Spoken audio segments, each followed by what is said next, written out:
الحسین منی و انا من الحسین۔ پیارے آقا علیہ الصلوۃ والسلام نے ارشاد فرمایا، مشہور و معروف حدیث مبارکہ ہے کہ حسین مجھ سے ہے اور میں حسین سے ہوں۔ یہ فرمانا پیارے آقا علیہ الصلوۃ والسلام کا بہت بڑا فرمان ہے۔ ایک تو ظاہری جو سسٹم ہے کہ امام حسین رضی اللہ تعالیٰ عنہ آپ کے بیٹے ہیں، تو یہ تو بات سمجھ میں آتی ہے کہ حسین مجھ سے ہے، لیکن پھر یہ بات سمجھ نہیں آتی کہ میں حسین سے ہوں۔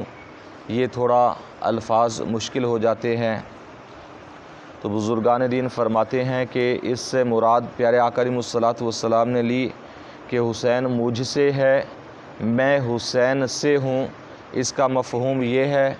کہ میرے حسین میرے دین کے لیے اتنی بڑی قربانیاں دیں گے کہ میرے دین کو جلا بخشیں گے، میرے دین کو ترقی دیں گے اور میرے دین کے اندر اضافہ کریں گے۔ پیارے آقا علیہ الصلوۃ والسلام نے فرمایا اس لیے میرا دین ان کی وجہ سے باقی رہے گا۔ تو پیارے آقا علیہ الصلوۃ والسلام نے فرمایا کہ میں حسین سے ہوں، یعنی میرا دین جو باقی رہے گا قیامت تک، اس میں سب سے بڑا کردار وہ امام حسین رضی اللہ تعالی عنہ کا ہوگا۔ تو اس لیے ہمارے بزرگان دین نے کچھ اور بھی مثالیں دی ہیں احادیث مبارکہ سے، کہ جیسا کہ ایک اور فرمان پیارے آقا علیہ الصلوۃ والسلام کا موجود ہے کہ حضرت سلمان فارسی رضی اللہ تعالی عنہ جب آپ نے دین کی عظیم خدمت کی اور دین کے لیے عظیم قربانیاں پیش کیں، تو پیارے آقا علیہ الصلوۃ والسلام نے فرمایا حالانکہ آپ ملک فارس سے چل کر آئے تھے نبی کریم صلی اللہ علیہ وسلم کے پاس، اور آپ کی عمر بھی تقریباً 200 سال سے اوپر تھی، اور کافی عرصے سے انتظار کر رہے تھے، پتہ تھا کہ نبی کریم صلی اللہ علیہ وسلم تشریف لائیں گے۔ تو جب پتہ چلا کہ نبی آخری الزماں تشریف لا چکے ہیں، تو حضرت سلمان رضی اللہ تعالیٰ عنہ ڈھونڈتے ڈھونڈتے مکہ شریف پہنچے اور مدینہ شریف پہنچے، نبی کریم صلی اللہ تعالیٰ علیہ وسلم کے دست شفقت پر بیعت اسلام کی، اور اس کے بعد دین اسلام کے لیے بہت بڑی بڑی قربانیاں دیں۔ تو پیارے آقا علیہ الصلوۃ والسلام نے ایک موقع پر فرمایا، کہاں فارس کا حضرت سلمان، تو پیارے آقا علیہ الصلوۃ والسلام نے فرمایا السلمان منی و انا من،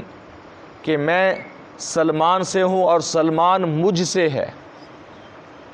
یعنی یہاں پر بھی پیارے آقا علیہ الصلوۃ والسلام نے اپنی امت کو سبق دیا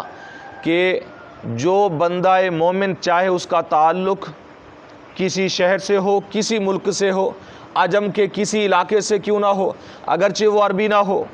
اگرچہ وہ مکہ و مدینہ کا رہنے والا نہ ہو، لیکن جو میرے دین کے لیے قربانیاں دے گا اور میرے دین کی اشاعت کا سبب بنے گا، میرے دین کو ترقی دے گا، پیارے آقا علیہ الصلوۃ والسلام نے فرمایا تو میرا دین جس سے پھلے گا اور پھولے گا، فرمایا کہ میں اس سے ہوں، یعنی میرا دین جس سے آگے پروان چڑھے گا میں اس سے ہوں۔ تو یہ پیارے آقا علیہ الصلوۃ والسلام کا جملہ ایک اور صحابی کے لیے بھی، دیگر صحابہ کے لیے بھی تھا، لیکن حضرت جلیبیب رضی اللہ تعالیٰ عنہ یہ بھی نبی کریم صلی اللہ علیہ وسلم کے پیارے صحابی ہیں۔ آپ جس غزوہ میں شہید ہوئے، نبی کریم صلی اللہ علیہ وسلم نے آخر میں فرمایا کہ مجھے میرا جلیبیب نظر نہیں آ رہا، دیکھو ذرا وہ کہاں ہے۔ تو جب حضرت جلیبیب کو بسیار کوشش کے بعد تلاش کیا گیا، تو حضرت جلیبیب کی میت جہاں سے ملی وہاں کفار کی لاشوں کے ڈھیر لگے ہوئے تھے، اور حضرت جلیبیب رضی اللہ تعالی عنہ کا مبارک جسم زخموں سے چھلنی تھا، اور پورے جسم پر، چہرے پر زخم کے نشانات تھے، حتیٰ کہ پہچانے بھی نہیں جا رہے تھے، بڑی مشکل سے شناخت ہوئی۔ تو نبی کریم صلی اللہ علیہ وسلم کے صحابہ آپ علیہ الصلوۃ والسلام کی بارگاہ میں لے کر آئے، حضرت جلیبیب رضی اللہ تعالی عنہ کو عرض کی، یا رسول اللہ صلی اللہ علیہ وسلم یہ آپ کے جلیبیب ہیں، اور یہ کفار کے درمیان پائے گئے، بہت سارے کفار کو انہوں نے جہنم واصل کیا ہے۔ تو نبی کریم صلی اللہ تعالی علیہ وسلم بہت زیادہ اشکبار ہوئے، اور آپ علیہ الصلوۃ والسلام نے قبر میں خود اتارا حضرت جلیبیب کو، اور جب قبر میں اتار رہے تھے اس وقت نبی کریم صلی اللہ علیہ وسلم نے یہ جملہ فرمایا، الجلیبیب منی و انا من جلیبیب۔ آپ علیہ الصلوۃ والسلام نے فرمایا جلیبیب مجھ سے ہے، میں جلیبیب سے ہوں، جلیبیب مجھ سے ہے، میں جلیبیب سے ہوں۔ پیارے آقا علیہ الصلوۃ والسلام نے حضرت جلیبیب سے بھی فرما دیا، حالانکہ وہ بھی قوم کے غیر تھے،